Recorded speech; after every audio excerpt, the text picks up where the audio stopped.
How are you kind of looking squad-wise going into tomorrow? Similar to Scott to what we've had available. I know Kelsey and Tyler Walton are going to St George's, so Tyler's been doing some really good running. So we'll see.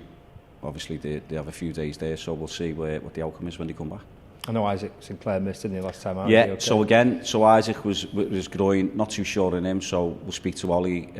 Seamus, I think he's possibly going to be trained today, so again that's another one I'll have to catch up on. Coyley's a couple of weeks away, I think. So pretty much the same really.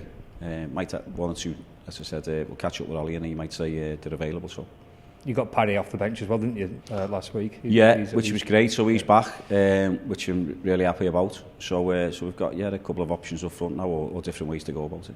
You're going to have to make at least one change for the sending off, aren't you? Just kind of reflecting back on that.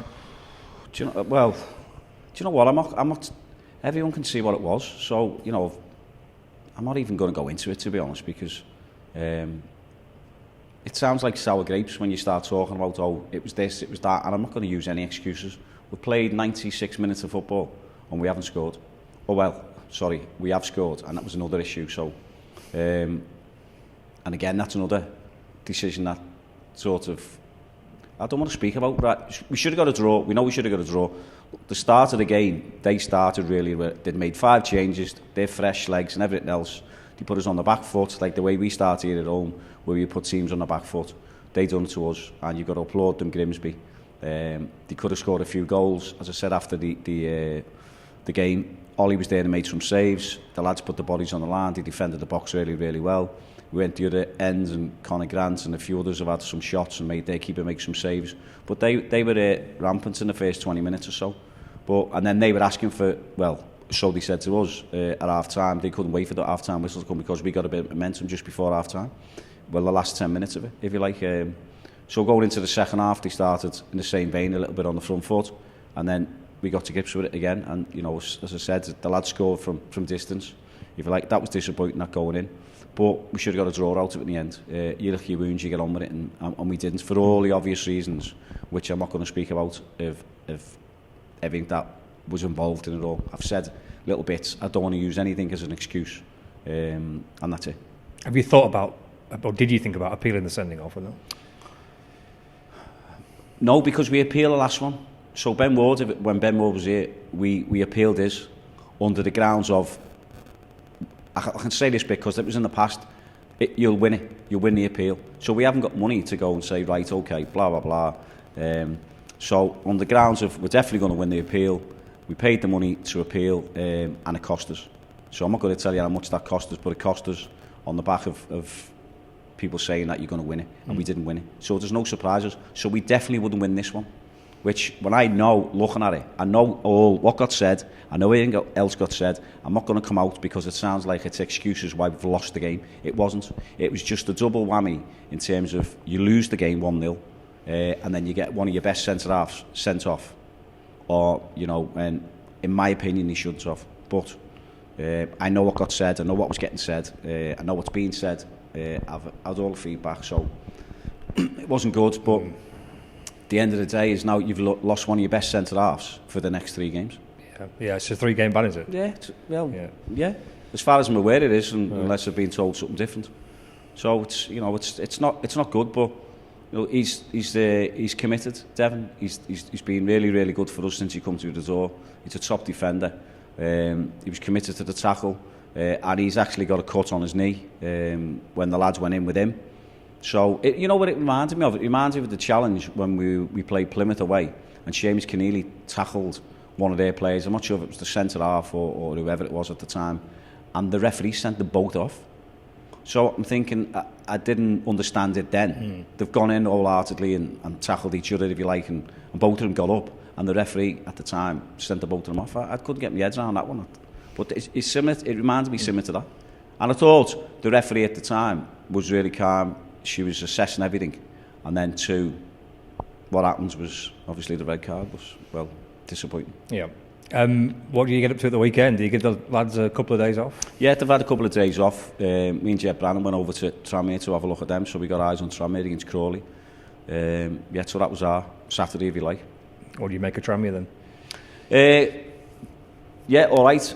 Back three, whether he changes his shape, I don't know. Some decent players, been on a bit of a bad run, if you like, from their opinion, probably. I think it was the first win in 7 or something like that.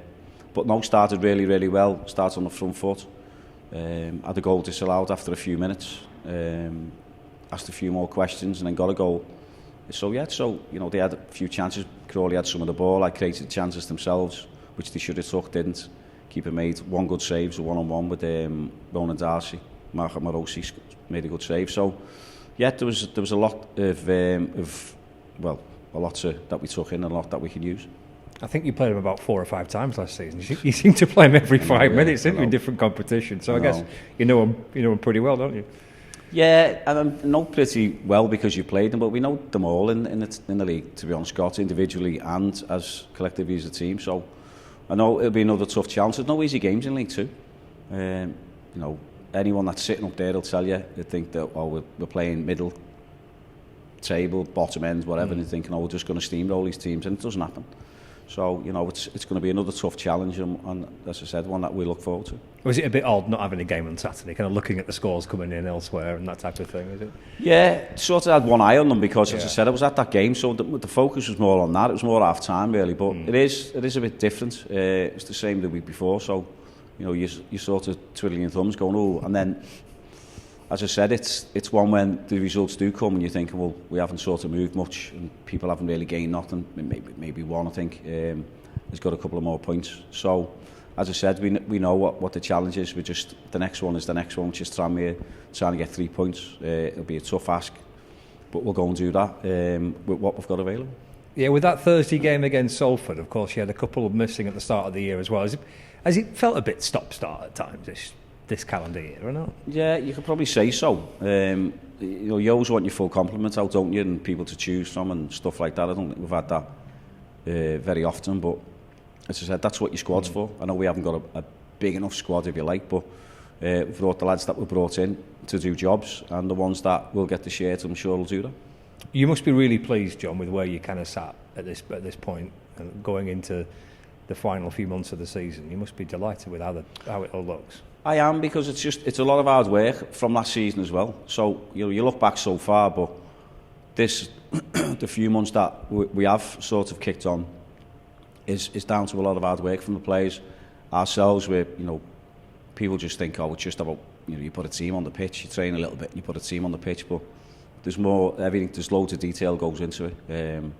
As I said, there's me, Jed, Brandon, that is, Matt Jokes and Chris Scholes. So the 4 of us and then behind the scenes you've got everybody else that contribute, George the kit man and whatever. So we do what we do, and when you win games and the way we have over the past recent months and being the run that we've been on, it's really rewarding. It's a great chance to close the gap, isn't it, on the playoff places tomorrow night? It is. I think it's another full card, isn't it, for the League Two. As I said, it'll be a tough ask again because Tranmere, they had a good win Saturday. It's always a tough place to go. The fans get behind them. On the flip side of it, the fans can turn on them as well. That easy. So we know the challenge, and we just want to try and get 3 points. And if that takes us up further up the table, brilliant, because that's where we want to go. Yeah, very much looking towards those positions at the top, in the playoffs. Or not? As I said, you can't get carried away with it. I think if you just focus on the here and now and get your training right, get your setup right, hopefully get your selection right, and then lads who come on or come off, what have you, contribute, then you won't be too far away, hopefully, with the result. Just been chatting to Freddie Sass, just some thoughts on how, I know he's had that really shocking kind of period out with the injury, which must have been difficult for him, but how has he adapted, do you reckon, to kind of life as a professional footballer in the Football League? Yeah, I think he's done well. He's got loads of attributes, Freddie, hasn't he? So, he's 6 foot plus, he's physically strong, he's good in the air, good left foot, he's got a long throw, which is a weapon. So, I think since he's come through the door, he's conducted himself right off the field, what I see, in and around the place. He's good in the dressing room, he's definitely contributed on the pitch, and hopefully he can do that. The only thing is obviously getting him up to speed. So, he's had a few minutes here and what have you. So, he's got training legs. He's now gathering momentum with his game legs, if you like. So, hopefully there's more for him tomorrow.